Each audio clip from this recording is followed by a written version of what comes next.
and this is a great caveat for everybody.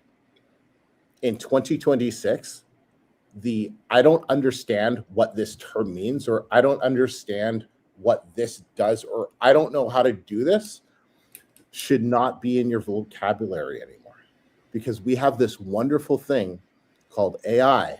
Oh, yeah, I look for shit in AI. I just don't have a system. So then what you say is you go to Claude and you say, hey, I don't know how to read my ads. Here's a screenshot of my ad dashboard. What am I looking at? And talk to me like I'm in grade 5.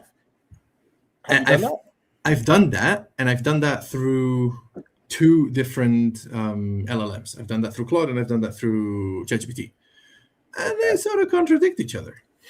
Yeah, just don't use Chat GPT right now. It's okay. Right, follow Claude is what you're saying. Yeah. Okay. Follow.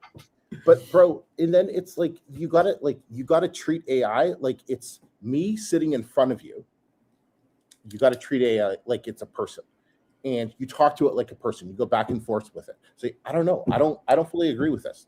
I don't understand what you're talking about here. Can you, I'm gonna be like, yeah, you know what? Now that I think about it, let me rephrase that, and let's actually look at it from a different angle.